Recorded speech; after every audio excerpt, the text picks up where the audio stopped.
আসসালামু আলাইকুম। আমি সামিউল ইসলাম। সো আমার ইউটিউব চ্যানেল গ্রো ওয়েলথ এর পক্ষ থেকে আপনাদেরকে সবাইকে জানাই আন্তরিক শুভেচ্ছা ও অভিনন্দন। আশা করি সবাই ভালো বিজনেস করতেছেন। ঢাকা স্টক এক্সচেঞ্জে সেক্টর ওয়াইজ রোটেশন হচ্ছে, যদিও ইন্ডেক্স বাড়তেছে না, বাট ভালো দিক হচ্ছে যে মার্কেট এখন আসলে ইন্ডেক্স নির্ভর ইন্ডেক্স নির্ভরতা থেকে বের হয়ে এসে এখন আসলে স্পেসিফিক সেক্টর বা স্টক নিয়ে মুভ করতেছে। আর মাঝে মাঝে কিছু কিছু স্টক দ্বিগুণ হয়ে যাচ্ছে, আবার কিছু কিছু স্টক ফল করতেছে। সো প্লাস মাইনাসে আসলে বাই রোটেশন সেক্টর অ্যাডজাস্ট হয়ে ইন্ডেক্স না বাড়লেও মার্কেট ভালো বিজনেস দিচ্ছে, যেটা আসলে টেকনিক্যাল অ্যানালিস্ট অথবা এক্সপার্টের জন্য একটা ভালো নিউজ যে মার্কেটে এখন বিজনেস করা যাচ্ছে, যেটা বছরখানেক আগে বা 6 মাস আগে মার্কেট এরকম ছিল না। কিন্তু এখন মার্কেট আসলে মানে বিজনেস হচ্ছে, যারা বোঝে মার্কেট, যারা অ্যানালাইসিস করে তারা বিজনেস করতে পারতেছে। সো আজকে আমি ইন্স্যুরেন্স সেক্টর নিয়ে কথা বলবো। ইন্স্যুরেন্স সেক্টরের কি অবস্থা সেটা নিয়ে আমি ফোকাস করবো, এবং সাথে কিছু ইন্স্যুরেন্স যেমন ন্যাশনাল, বাংলাদেশ ন্যাশনাল ইন্স্যুরেন্স, তারপর কন্টিনেন্টাল, এরকম 4-5টা ইন্স্যুরেন্স নিয়ে আমি ডিটেল কথা বলবো, যাতে বোঝা যায় যে আমরা আসলে কি করতে পারি বা আগামীতে আমাদের কি করা উচিত। So let's start. সো প্রথমে আমি একটু সেক্টর ওভারভিউ দিতে চাই। সো লাস্ট ডেতে চার্ট অনুসারে ব্যাংকিং সেক্টর হিউজ কারেকশন মোডে আছে। সো এটা নিয়ে আসলে কথা বলার আজকে দরকার নেই বা কথা বলতে চাচ্ছি না। সিরামিক সেক্টরটা স্ট্রং আপ ট্রেন্ডে আছে, বিকজ এখানে দুইটা শেয়ার, একটা মুন্নু সিরামিক এবং একটা এসপি সিরামিক, দুটো ভালো মুভ করতেছে। ইঞ্জিনিয়ারিং সেক্টর একটা বিগ র্যালির পরে, মানে ভালো একটা গেইন দেওয়ার পরে লাস্টের দিনে একটা বিগ কারেকশন দিয়েছে, বড় একটা ক্যান্ডেল ফর্ম করেছে। সো এটা হয়তো আর একটু কারেকশন মোডে থাকবে। ফাইন্যান্সিয়াল ইনস্টিটিউশন, এখানে আসলে কিছু কিছু পেনি স্টক বা ছোট ছোট ছোট ছোট স্টক গুলো তারা ভালো গেইন দিয়েছে। বড় স্টক এখনো মুভ করেনি, বাট আশা করি সামনে হয়তো বড় স্টক গুলো মুভ করবে। ফুড অ্যান্ড লাইট, এটা মানে সাইডওয়ে মুভমেন্টে আছে। ফুয়েল এন্ড পাওয়ার, এই সেক্টর নিয়ে আসলে আমি কিছু বেশি কথা বলি না, কারণ এই সেক্টরের প্রজেক্ট আছে, স্টক আছে, এবং আবার কিছু কিছু স্টক মানে হাই ফান্ডামেন্টাল, বাট আসলে ডিভিডেন্ড অনেক কিছু নেই। ওকে, আমার ফোকাস হচ্ছে ইন্স্যুরেন্স সেক্টর আজকে, জেনারেল ইন্স্যুরেন্স। গতদিনে সেক্টর লাইক মার্কেট ইন্ডেক্স কমার পরেও এই সেক্টরটা পজিটিভ ছিল, ভালো একটা মানে 2.64% সেক্টর গেইন, সাথে আপনার ভলিউম বেড়েছে। সো এবং আমি বিভিন্ন লাইক গ্রুপে বা বিভিন্ন ফেসবুক গ্রুপে দেখতেছি ইন্স্যুরেন্স সেক্টরে একটা হাইপ দেখা যাচ্ছে। তো হাইপ হওয়া স্বাভাবিক, কারণ 2021 সালে এই সেক্টরটা যেভাবে আসলে গেইন দিয়েছিল, যেটা মানুষ প্রত্যাশা করেনি, কিন্তু হুট করে একটা বড় গেইন দিয়েছে। সো যারা আসলে সাইড ওয়েতে ছিল, মানে যারা সাইড লাইনে ছিল, তারা আসলে ওই 2টা মাস কোনো বিজনেস করতে পারেনি। ইভেন এমন একটা সময় পর পর টানা 2 মাস ইন্স্যুরেন্স মানে টপ ট্রেডে থাকতো আর কি। তো যারা আসলে ভাবতেছিল যে ইন্স্যুরেন্স বাড়া হয়ে গেছে, কারেকশনে যাবে কারেকশনে যাবে, আমি নিজেও সেই সময় ভালো বিজনেস করতে পারিনি, বিকজ আমি ভাবছি যে ইন্স্যুরেন্স কারেকশনে যাবে। তো পরে যায়নি। তো আমরা সেটা নিয়ে আর একটু ডিটেল কথা বলবো। শুরু করা যাক। তো আমরা প্রথমে ইন্স্যুরেন্স সেক্টরের ইন্ডেক্সটা নিয়ে একটু আলোচনা করি, এবং 2021-এ কি হয়েছে এবং এবার কি হতে পারে, সম্ভাব্য কিছু লাইক আলোচনা করা যেতে পারে। সো এই সেক্টরটা আসলে কারেকশন মোডে ছিল, কারেকশন মোডে ছিল, এবং 2021-এ একটা হিউজ গেইন ছিল আর কি। এই যে 2021-এ এখানে লাইক ইন্ডেক্স 22 থেকে টানা হচ্ছে যে 79 পর্যন্ত মুভ করেছিল আর কি। তো এই সময়ে প্রায় সবগুলো ইন্স্যুরেন্স 2 গুণ 3 গুণ ইভেন 4 গুণ পর্যন্ত হয়েছিল, প্যারামাউন্ট দিয়ে শুরু হয়েছিল আর কি। তো আস্তে আস্তে সবগুলো ইন্স্যুরেন্স প্যারামাউন্টকে ফলো করেছিল। তো এবার যেটা হচ্ছে কি, যে এই হাইপের পরে মার্কেট কারেকশনে আসে, মার্কেটে অনেক চেঞ্জ আসে। তো এই ইন্স্যুরেন্স অলরেডি একটা বটম ক্রিয়েট করেছে, আমরা ইন্স্যুরেন্স সেক্টরের বটম পেয়ে গেছি। বটম হচ্ছে 28.3 বা 5, তারপরে আপ ট্রেন্ডে যাচ্ছে, এবং দেখেন ভলিউম গুলো বাড়তেছে। সো ভলিউম বাড়তেছে এবং সাথে হচ্ছে যে সেক্টর পজিটিভ সিগন্যাল দিচ্ছে। তো সবকিছু মিলেই আমি ইন্স্যুরেন্স সেক্টরে খুবই আশাবাদী, খুবই আশাবাদী যে এখানে হয়তো একটা এক্সেপশনাল কিছু হতে পারে। যেটা আগে হয়তো একটা স্টক নিয়ে মানে মানে প্রথমত একটা স্টক বা দুইটা স্টক মুভ করতো, কিন্তু এবার বাই রোটেশনে প্রায় সবগুলোই মুভ করতেছে। কারণ হচ্ছে যে সবাই যেহেতু বুঝতে পারছে যে ইন্স্যুরেন্স সেক্টরের একটা স্টক বাড়লে অন্যগুলো বাড়বে, তো সেভাবে বাই রোটেশনে মুভ করতেছে। তো গত মার্কেটে কিন্তু অন্যান্য সেক্টর ডাউন ট্রেন্ডে থাকলেও, কারেকশন মোডে থাকলেও, এটার ভলিউম এবং ইন্ডেক্স দুইটাই বেড়েছে, যেটা আশাবাদী। এবং অন্যান্য নিউজ অথবা অন্যান্য গ্রুপে যে আলোচনা হচ্ছে তাতে বোঝা যাচ্ছে যে আগামী 2-3 সপ্তাহ, এই বিশেষ করে ঈদের আগ পর্যন্ত এই সেক্টরে একটা ভালো হাইপ থাকার সম্ভাবনা আছে। তো আমাদের প্রথম যে স্টকটা নিয়ে কথা বলবো, Bangladesh national insurance company limited, এই স্টকটা আসলে অলরেডি অনেক বেড়ে গেছে। তো আমি এটা দেখাচ্ছি এই কারণে যে এই স্টকটা এই গত 2 থেকে 3 মাস আগেও বা 4 মাস আগেও, মে মে 2025, এটা 35 টাকা ছিল, সেটা 85 টাকা, মানে মানে ডাবলেরও বেশি আর কি। তো একটা স্টক বাড়বে কিভাবে বোঝা যায়? আমরা কিভাবে আইডেন্টিফাই করতে পারি যে স্টকটা বাড়বে? দেখেন, এদিকে ভলিউম এত কম যে আসলে মনে হচ্ছে যে কোনো কেনা বেচা হচ্ছে না। এখানে একটু বেড়েছে ভলিউম, ভলিউম বাড়ার সাথে প্রাইস একটু বেড়েছে, আবার কারেকশন এসেছে, আবার ভলিউম বেড়েছে, আবার প্রাইস বেড়েছে, আবার কারেকশন এসেছে, আবার ভলিউম বেড়েছে, প্রাইস বেড়েছে।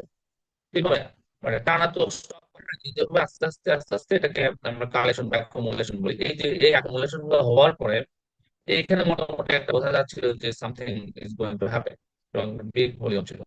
তারপরে কিছুদিন একটু কারেকশন দিয়ে এই যে এই মুভমেন্টটা কিন্তু একটা বিগ বিগ মুভমেন্ট ছিল। সরি, এই মুভমেন্টে একটা 50 টাকা থেকে 85 টাকা পর্যন্ত গিয়েছে আর কি। এটা অলরেডি বেড়েছে, চার্ট স্টিল লুকস পজিটিভ। তো এটা আসলে মানে আমি জাস্ট বোঝানোর জন্য। সো যেহেতু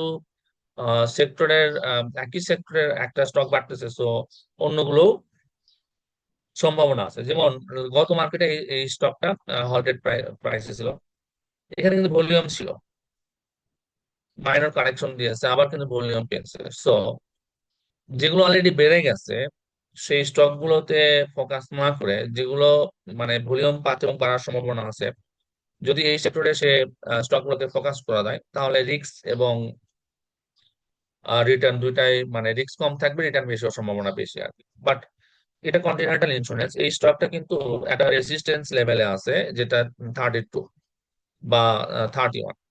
তো এই লেভেলে একটা স্ট্রং রেজিস্ট্যান্স আছে। যদি এটা ব্রেক করার চেষ্টা করছে, ব্রেক করতে পারেনি, কারেকশন মোডে গেছে, কিন্তু আবার কিন্তু স্ট্রং স্ট্রং ভলিউম নিয়ে এবং আরো বেশি শক্তি নিয়ে কিন্তু স্টকটা সামনের দিকে যাওয়ার চেষ্টা করতেছে। যদি এই স্টকটা এখানে একটা ব্রেকআউট দেয়, 31 লেভেলে একটা ব্রেকআউট দিয়ে 31-এর উপরে ক্লোজিং দেয় আগামী 2-3 মার্কেটের মধ্যে উইথ গুড ভলিউম, তাহলে এই স্টকটা নিয়ে আশা করা যেতে পারে যে ভালো হতে পারে। কিন্তু তারপর একটা রেজিস্ট্যান্স আছে হচ্ছে আপনার 36।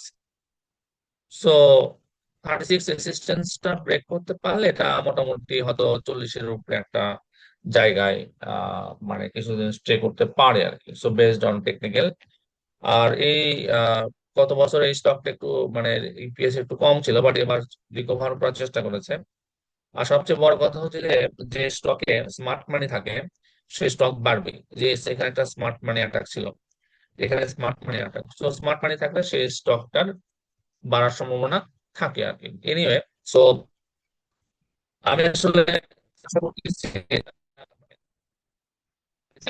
দেওয়া উচিত, আহ, যে এই আজকে যে সপ্তাহে অনেক লার্নিং সেরকম হচ্ছে কম। এটা কিন্তু বাই সেল রিকমেন্ডেশন ধরেও নেবেন, জাস্ট লার্নিং পারপাসে। বাট এখান থেকে আপনি একটা আইডিয়া পেতে পারেন। কিন্তু যেহেতু স্টক বিজনেস রিস্কি, লস আপনার, লাভ আপনার, প্রফিট আপনার, so it should be your decision. But এটাকে এই ভিডিওটাকে আপনি একটা লার্নিং পারপাসে নিতে পারেন।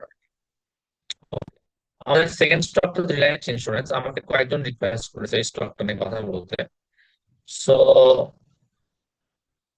এটার গত 2021 হাই ছিল 136 টাকা, কিন্তু সত্য কথা হচ্ছে যে স্টকটা মানে ঢাকা স্টক এক্সচেঞ্জের ইন্স্যুরেন্স সেক্টরে যদি ফান্ডামেন্টাল কোনো স্টক বলা হয়, ফান্ডামেন্টাল খুবই স্ট্রং কোনো স্টক বলা হয়, তাহলে Reliance Reliance insurance currently number one fundamental stock in insurance sector. খুবই কম ভলিউমে ট্রেড হয়। এই যে ধরেন 16,000, 20,000, 30,000, 55,000, মানে ভলিউম সাধারণত পায় না। কিন্তু এই স্টকটা রিসেন্টলি খুব হিউজ ভলিউম পাওয়া শুরু করেছে। যেখানে একটা ইন্ডিকেশন আছে দেখেন, সাডেনলি স্টকটা 7,47,000 ভলিউম পেয়ে যায়। সো এটা ওয়ান ইন্ডিকেশন। এবং তারপরে কিন্তু আস্তে আস্তে ভলিউম নেওয়া শুরু করে। এখানে কিন্তু কয়েকটা ভলিউম ছিল, একটা দুইটা ভলিউম ছিল। এবং এই যে কোনো স্টকে যে স্মার্ট মানি আছে বা কোনো স্টক যে বাড়বে, তার একটা গুড ইন্ডিকেশন হচ্ছে যে একটা লেভেলে স্টকটাকে স্টে করানো, মানে একটা নির্দিষ্ট সময় পর্যন্ত। এই দেখেন, এগুলোকে এগুলো ক্যান্ডেল গুলো কিন্তু একটু আপ ডাউন ছিল, কিন্তু এই ক্যান্ডেল গুলো মানে বলতে গেলে একদম মানে ওপেনিং এন্ড ক্লোজিং খুব কাছাকাছি ছিল আর কি। So which is a indication of smart মানি, যে স্টকটা স্মার্ট মানি আছে এটা দিয়ে বোঝা যাচ্ছে। এবং এই পরের দিনগুলো একটা হিউজ ভলিউম নিয়েছে, 6 মিলিয়ন, মানে 60 লাখ। যে শেয়ার আপনার 60,000 ট্রেড হয় না, সে শেয়ার আপনার একদিনে 60 লাখ ট্রেড হচ্ছে। তো তারপরে শেয়ারটা বাড়তেছে। সো এটা হিউজ ভলিউম। এবং এটা যেহেতু এই সেক্টরের সবচেয়ে ফান্ডামেন্টালি স্ট্রং স্টক, তো এটা বাড়ার সম্ভাবনা আছে। কিন্তু এখানে একটা টেকনিক্যালি মিস্টেক করে গেছে স্টকটা, সেটা হচ্ছে যে এখানে একটা গ্যাপ দিয়েছে। এখানের হাই ছিল 81, এখানের লো ছিল 85। তার মানে এই যে গ্যাপটা যে আছে, এই গ্যাপটার কারণে এই স্টকটা সাডেনলি 81 লেভেলে চলে আসতে পারে। মানে হয়তো এমন হতে পারে যে সকালে একটা দুইটা স্টক এই লেভেলে বিক্রি হবে হয়ে। কারণ এটা মানে একটা টেকনিক্যাল অ্যানালাইসিস এর একটা ফান্ডামেন্টাল বেসিক, যে স্টক যখন বাড়বে কোনো গ্যাপ রাখবে না। যদি গ্যাপ রাখে স্টক বাড়ে, তাহলে গ্যাপটা ফিল আপ করার জন্য আবার ফিরে আসবে। সো এখানে যদি আগামী 2-3 মার্কেটের মধ্যে দেখা যায় একটা ছোট্ট একটা ট্রেডের এই গ্যাপটা ফিল আপ করে ফেলে, মানে একটা লং টেইল দিয়ে ফেলে, তাহলে ধরে নিতে হবে স্টকটা একদম খুব বড় করে। বা যদি এর মধ্যে লং টেইল না দেয়, বাট ভলিউম যদি স্টিল একটা ব্যালেন্স ভলিউম থাকে, তাহলে তো বুঝতে হবে যে স্টকটা আরো কিছুদিন সাইড হইতে থাকবে। লেটস সি সামনে কি হয়। এরপর একটা হচ্ছে ইস্টার্ন ইন্স্যুরেন্স। এই ইন্স্যুরেন্সটা আমার মাঝে মাঝে আমি নিজেও কেনার করি। তো এটা একটা আপডেট শো করতেছে এবং মাঝে মাঝে ভলিউম পাচ্ছে, যে স্মার্ট মানি, স্মার্ট মানি পার্টিসিপেশন, স্মার্ট মানি পার্টিসিপেশন, স্মার্ট মানি পার্টিসিপেশন। এবং সে একটা 10% ডিভিডেন্ড দিচ্ছে। 10% মানে 1 টাকা। তো 22 টাকা 1 টাকা dividend is good dividend for Dhaka stock exchange. এবং ইপিএস আগে থেকে একটু ভালো আছে। আর ইন্স্যুরেন্স সেক্টরের মধ্যে ফান্ডামেন্টালি একটা ভালো স্টক, কিন্তু উইথ ভেরি চিপ প্রাইস। তো যারা একটু সেফ সাইডে থাকতে চান, মানে একটু রিস্ক কম নিতে চান, মানে লাভবান হোক, মানে লস যাতে না হয়, সেফ সাইডে থাকবো, তাদের জন্য স্টকটা একটা ভালো স্টক হতে পারে।